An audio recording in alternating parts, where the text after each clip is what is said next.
always manage to hit the jackpot with somebody who inspires and who's committed, and this year is no exception. So, Amilcar Peter Sanatan is an interdisciplinary Caribbean artist, educator, and activist. His public leadership and research amplify gender equality and youth mainstreaming in policy, finance, and community development, in transforming men and masculinity, literary and performing arts, and human geography in the Caribbean and Americas region. He is the recipient of several professional and social leadership awards for his service to under-resourced communities in the region. He promotes democratic, rights-based, and grounded approaches to national, regional, and global development. His scholarly and creative contributions have appeared in regional and international outlets. Maybe you've also come across some of his poetry. Sanatan's work on gender equality was also spotlighted by UNESCO for its transformative work with positive masculinities. And in 2024, the international organization, Apolitical, acknowledged him as one of the world's 50 trailblazers for gender equality in public leadership. He holds a BSc Psychology and MPhil Interdisciplinary Gender Studies from the UWI, and in the couple of years, we'll also be able to call him Dr. Sanatan, as he's currently enrolled as a PhD student in cultural studies at the UE. And just on a personal note, other than a shared passion for gender equality, Amilcar and I are also big fans of his mum, but we're also both former presidents of the Guild of Students. So that advocacy work goes back a long time for us both. If you have not yet heard him speak, you are in for an edifying treat.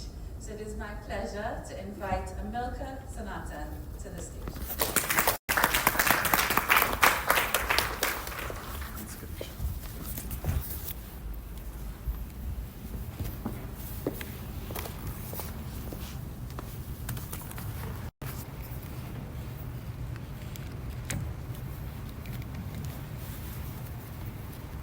Thank you very much, Dr. Khan. You all are hearing me? Thank you very much, Dr. Khan. And indeed, we love many things, very similar things. And just a small little piece of history, I have a correspondence from Nicole Hosang, authorized by Dr. Hosang, when she was working at the IGDS, and she wasn't a lecturer yet, I think. Nicole Hosang was with the feminist group Consciousness Raising, asking for permission for Take Back the Night rally when Dr. Khan was still Miss Khan and she was the president of the student union.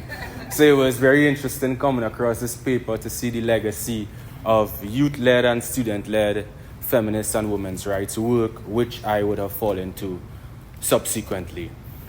So much love to the interim president, Dr. Khan, Dr. Samuel, our president at the time of CADV, directors of the board, the manager, of course, Mr. Brina Maula Baksh. Good day all, bonjour tout le monde, buenos dias a todos. I thank you for the invitation to address the Coalition Against Domestic Violence of Trinidad and Tobago at this 2024 annual general meeting. The theme, the change we need. It is appropriate because it puts into focus the political imperatives of the women's rights and de-patriarchal movements as we dream for a gender-equal Twin Island Republic, Caribbean and Americas, region and world. This planet is our common heritage, and we sweat, sing, dance and move together to a reality where all women, girls, men and boys in their diversity enjoy peace and the infinity of human possibilities. This is a year of major elections. In the United States of America, Vice President Kamala Harris, the presidential candidate of the Democratic Party, they're clapping already. It's still a race. Well, she stands against Republican candidate, the former President Donald Trump. I ain't hearing you clapping, man. What happened? While many in the Caribbean and South Asian diasporas look on with some intrigue with the possibility of a Douglas in the highest office, this presidential election has put front and center the issues of women's bodily autonomy, reproductive rights, beliefs about family life, gender equality, and the law. In France, Emmanuel Macron is meeting with leaders from different political parties in the National Assembly, a chamber that is composed of 36% elected women. 20 years after the laws of parité, which determine legal quotas for women in political office, France has gained some positive results in increased women's representation. But there are gaps between political party candidacy and the election of women. These lessons, like the ones learned from Guyana, should help inform some of the work we are already doing in party women's organizations, the Association of Women Parliamentarians in Trinidad and Tobago, CWIL, and the Put a Woman in the House campaigns. At the global level, the nomenclature of geopolitics is grinding against the growing international affairs approach of women, peace, and security. Trinidad and Tobago is undergoing that process right now. Tell me, how many women and children must die in Palestine for a global consensus on the wrongs happening in a war? What role do we see for women as agents of peace when gang and gun violence grips Trinidad and Tobago? The mandate for gender equality must never be carried out by 5 or 10 public officers in one public division. This mandate should not be funded to the amounts of 5 or 8 million Trinidad and Tobago dollars. That can feel like piecemeal projects and pageantry. It should not be limited to talking points for development finance abroad and taboo or issue of annoyance at home. Gender equality is a cross-cutting principle and goal that frees women contractors from sexual harassment during a tendering process. It ensures Miss Evelyn and Steel Pan Plain Anuja, Bright Girl Chrisette, Bright Boy Daniel a safe ride in a maxi taxi. Gender equality is a development priority that enhances our global standing in the international community that we can leverage in trade and industry. It provides a framework to ensure climate resilience initiatives bring all hearts, minds, and hands to the decision-making table. 6 decades as an independent nation. Is it too much for us to ask major political parties to include a chapter in their manifesto on gender equality? 4 pages, 3 pages, 1. Isn't it time that we have gender-responsive budgeting and a gender equality statement that tracks our progress and fiscal spending annually in central and local government? By the reading of the next national budget, it would be apparent to all that we are fully in an election year. Today I share with you a manifesto. The word manifesto is derived from the Latin word manifestum, to make clear. There are 5 items that I would like to make clear for all in attendance today. I advocate for the following. 1. Gender-responsive place-making and spatial justice in the national community. We need to change the public perception and use of public spaces. Women must feel safe and included. In Aranguez, the mobility of women is rather limited in one of its green public spaces. During July, and this is through a mobilities audit that I did, between Monday to Friday, 4 p.m. to 6 p.m., 11% of the users are women who walk unaccompanied. 13% of users who are women, they walk accompanied by a man. 38% of users walk accompanied by one or more women. Compared to men, women are less likely to walk alone. They retreat as it gets darker, and they assume more roles supervising children and participate in one single sporting activity other than general walking and running, which is aerobics. A gender-equal society is safe for women and men occupying the public space. The night is not a threat. Perpetrators are. We need to transform public spaces by including women in urban planning and decision-making and increasing women's activities in public. Imagine mobilities free from sexual harassment, safe for children, inclusive of all in sporting and recreation. 2, financing for gender equality. I speak of financing here in the most comprehensive sense, promoting women's participation in trade and industry, quotas for women as directors on public and private sector boards, women-focused banking, unemployment insurance instruments that can be lifelines for women and men in hard times, paid family violence leave in the workplace for women and men, and a state investigation into gender discrimination in the financial sector. Economic autonomy does not only influence whether or not people stay in abusive relationships. It influences the way they choose partners too. Financial unfreedom harms women and men alike. We need to empower people to make financial decisions on their own terms with quality financial vehicles and products. Third, menstrual equity. A period is not a punishment. It may feel like it.